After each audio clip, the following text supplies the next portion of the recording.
രാവണ കാർത്തവീര്യ യുദ്ധം. ഇങ്ങനെ വനിതാരത്നങ്ങളെയെല്ലാം പറഞ്ഞു വിട്ടതിന് ശേഷം കടുത്ത കോപത്തോടെ ഗദയുമെടുത്ത് പാഞ്ഞെഴുത്തിയ കാർത്തവീര്യാർജുനനെ നേർക്ക് പ്രഹസ്തൻ മുസലം വിക്ഷേപിച്ചു.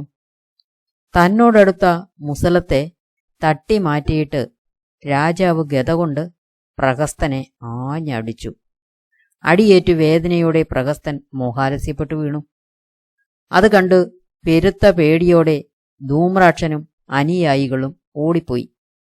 ദശമുഖൻ കോപത്തോടെ വന്ന് കാർത്തവീര്യനോട് പൊരിഞ്ഞ പോരു തുടങ്ങി.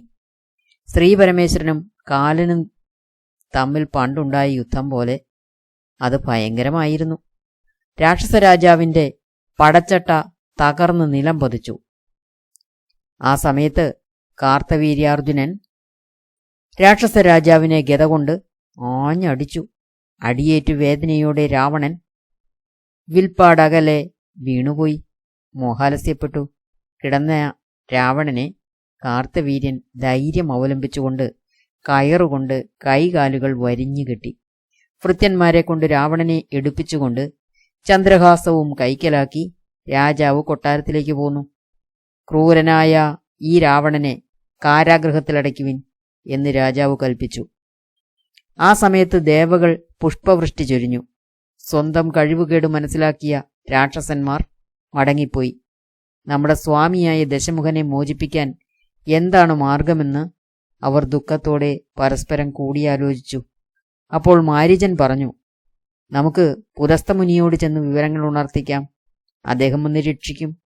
ഇങ്ങനെ നിശ്ചയിച്ച് അവർ ചെന്ന് മുനിയോട് വിവരങ്ങൾ ഉണർത്തിച്ചു.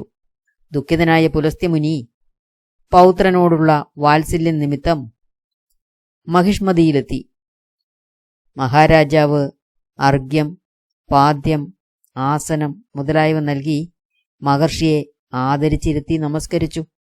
രാജാവ് പറഞ്ഞു, അങ്ങ് ഇവിടേക്ക് എഴുന്നള്ളിയതുകൊണ്ട് എത്രയും സന്തോഷമായി. അങ്ങയ്ക്ക് വേണ്ടി ഞാൻ എന്താണ് ചെയ്യേണ്ടത്